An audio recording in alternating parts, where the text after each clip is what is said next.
Welcome to the Arcane Journey. I am Raziel Magus. Jessica is on a well-deserved vacation this week, so today it is just my voice and the grammar. And the grammar has something to say. Today I am putting predictions on the record, specific windows, specific phases, a forecast built from the Aries ingress of 2026 and the Capricorn ingress that preceded it. Classical technique applied to the question everyone is asking: when does this war end? The answer is not a date, it is a structure. 3 endings, each wearing the mask of the one the public wants to believe. An alliance that holds in language but fractures in action. And an economic chain that will reach your household weeks after the headlines have moved on. I will walk you through all of it. The war, the economy, the 6 sectors that will feel it first. And the one question that will make you a sharper reader of power than most of the analysts being paid to misunderstand this. This is the Arcane Journey. Let us begin.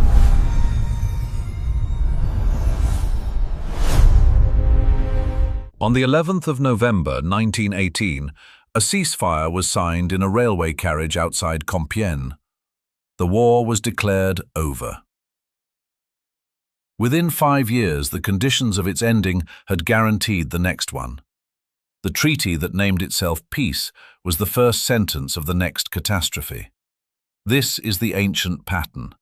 Wars do not end when weapons pause. They end, if they ever do, when incentives change. You want to know when this war ends? I will tell you. But the answer is not a date. It is a structure. Because wars do not end in moments. They exhale in phases.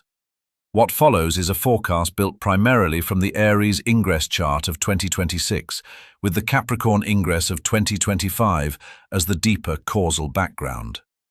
These are classical techniques. Ingress charts, planetary hours, the lunar testimony that once governed empires. I did not invent them, I inherited them. I am putting specific predictions on the record. In the weeks and months ahead, you will know whether the grammar was right. That is a risk most analysts will never take.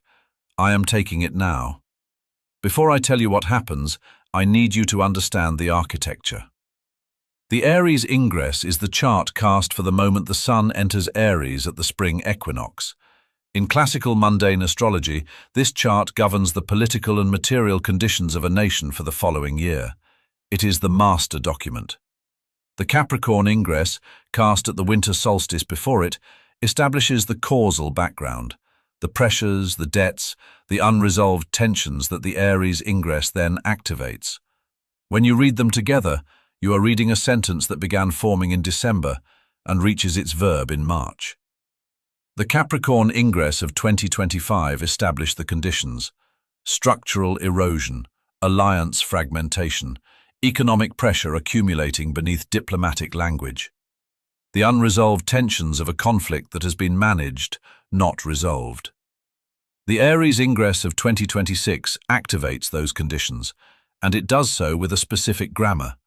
Communication accelerating while structures erode, diplomacy and escalation coexisting in the same breath. The language of peace arriving before the reality of peace. That tension between language and reality is the key to everything that follows. There is not one ending to this war. There are 3. The first ending arrives not as peace but as language. Window, April 9th through April 18th. Peak probability, April 10th through 14th. This is the moment when the tone changes, not because the conflict has resolved, because it has reached a threshold of narrative instability. You will hear phrases chosen with precision. Objectives achieved, strategic pause, opportunity for diplomacy, humanitarian consideration. That is not peace. That is a costume change. The war is not ending. The description of the war is ending. Learn to read the difference. The second ending comes later. It is quieter. Window, April 27th through May 8th. This is where intensity reduces, not fully, not cleanly, but measurably. Strikes become less frequent, troop movements become calculated, supply routes shift from offensive posture to consolidation, back-channel negotiations gain weight, allies begin shaping the off-ramp. But understand, the United States is not leading a unified war coalition. It is leading a politically fragmented alliance that is trying to avoid escalation. This is the part the news will not frame correctly, so let me frame it for you. France, Germany, Canada are strategic restrainers. They stay aligned with Washington but push to limit the war. They support in principle, they resist in execution. Their real concerns are structural: energy stability, inflation, coalition survival, legal exposure. They will push for ceasefire, push for negotiations, resist widening the war, even while staying formally aligned. Spain is an open resistor, willing to publicly oppose or restrict cooperation. Italy is a quiet aligner, cooperative but not enthusiastic, supports without visibility. The Gulf states are the most misunderstood layer. They are not reliable escalation partners. They are risk managers trying to survive proximity to the conflict. Iran has already targeted Saudi-linked infrastructure. The Gulf states are vulnerable to retaliation, regardless of whether they want the war. So their posture becomes quiet cooperation where necessary, strong public calls for de-escalation, and constant hedging. If the war expands, they pull back. They do not lean in. No one wants Iran dominant. No one wants this war to expand. Most allies want it contained, not won. That is the tension. The alliance holds, but it does not fully follow, and that has consequences. Limited coalition depth. The United States cannot assume automatic participation, automatic basing, automatic escalation support. Everything becomes negotiated. Slower decision-making, because allies are hesitant, legally cautious, and politically divided. Increased diplomatic pressure on the United States. Allies push for ceasefire, push for negotiations, resist widening the conflict, even while staying formally aligned. This is not Iraq 2003. This is not Afghanistan 2001. This is a different kind of alignment, and the United States carries more of the burden than it would prefer. And yet, even in this second phase, the war does not end. The third ending is the one most people will mistake for finality. Window, late May through June 2026. This is when a more formal structure emerges, a ceasefire perhaps, a framework possibly, an announcement that suggests closure. The cameras will gather, the language will sound conclusive, the exhaustion will make everyone want to believe it, but I will speak plainly. This is not a true end, it is a containment. Because the chart, read with discipline, does not show disappearance, it shows transformation. The war continues, but differently, through logistics pressure, through maritime control, through energy disruption, through covert operations and deniable retaliation. The battlefield dissolves into systems. This is not new. After Korea, the pressure continued for decades through proxy economics and intelligence operations. After the Soviet withdrawal from Afghanistan, the grammar of that conflict produced 3 subsequent wars. The pattern is mechanical. A war that pauses under unresolved conditions retains its momentum beneath the surface. And this creates the most important warning in this transmission. The first ending invites a second beginning, because when a war pauses under unresolved conditions, it creates a high probability of secondary escalation. Not immediately, but after the public believes the matter is settling, after the cameras have moved on, after the language of resolution has been accepted as fact. The grammar points to a secondary flare, a moment when the suppressed momentum resurfaces. I have read charts for 20 years. I have never wanted to be wrong more than I do about this window. But the grammar does not negotiate with preference. It reports. Now let me speak about what you will feel in your household. Because the grammar does not operate only on battlefields, it operates on paychecks. When a war transitions into logistics pressure and energy disruption, the economic effects do not arrive on the day of the announcement. They arrive 30 to 60 days later. When ports stall, trucking contracts dry up a month after. When energy costs spike, utilities freeze capital projects. When supply chains fragment, construction timelines collapse.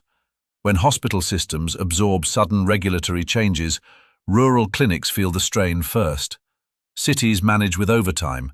Small towns manage with closures. The sectors most exposed: shipping and ports, trucking and rail, energy and utilities, construction and real estate, hospital systems, state and local government services.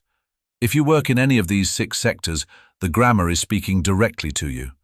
These are not abstract market movements. These are payroll cycles, hiring freezes, contract cancellations, housing splits along a geographic fault line. Interior markets inflate on momentum. Coastal markets hang on weather damage and insurance costs. Expansion without structural support is a bubble, and when the correction arrives, it arrives by regulation, not by market. The Aries ingress shows economic disruption arriving in pulses, not as a single crash. The danger is not one catastrophic day. The danger is a series of jolts that each seem manageable until the cumulative effect becomes structural. So what is the true answer to your question? When does the war end? It ends publicly in April. It cools operationally in May. It appears resolved by June. But in truth, it persists beyond all 3. This is not a war that concludes with victory parades or clear surrender. It is a war that transitions into pressure, into economics, into shadow. And while it transitions, jobs in 6 sectors ride the disruption. Housing splits, allies fragment. The language of resolution outruns the reality of resolution. The world will be told it has ended before it actually has. Write down today's date. Return to this transmission in 6 weeks, then in 6 months. Compare what I described to what occurred. That is the only test of the grammar that matters. Every transmission ends with one piece of the grammar you can use immediately. Today, I give you 2. The first, the 3-ending diagnostic. The next time a political leader announces the end of a conflict, ask one question. Which of the 3 endings am I witnessing? Is the language changing while the operation continues? That is the first ending. Is the intensity reducing while the structure remains? That is the second. Is a formal framework being announced while underlying conditions persist? That is the third.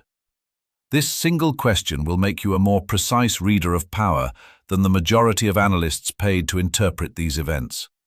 The second, the alliance map. When you hear that the coalition is unified, ask, unified in language or unified in action? Strategic restrainers support in rhetoric and resist in execution. Open resistors say no publicly. Quiet aligners say yes privately and do little. Vulnerable partners hedge for survival. Every coalition in history has contained all 4. Knowing which tier each ally occupies tells you more about the war's trajectory than any press conference. The grammar does not require you to be an astrologer. It requires you to refuse the first explanation you are given, and to plan as if time has structure, because it does. Read the hidden grammar. The next transmission will address the economic grammar in full, sector by sector. The war has a budget. The budget has a chart. Both have a deadline. Read carefully. The veil closes, for now, but the truth still echoes, whispering, between the lines, behind the symbols, within your own mind. If this episode sparked something ancient in you, share it. Leave a sigil. Join the Arcane community and RazielMagus.com. Until next time, stay awakened, stay watching. The truth is always hidden until it isn't. May your soul enlighten your path always until our next episode.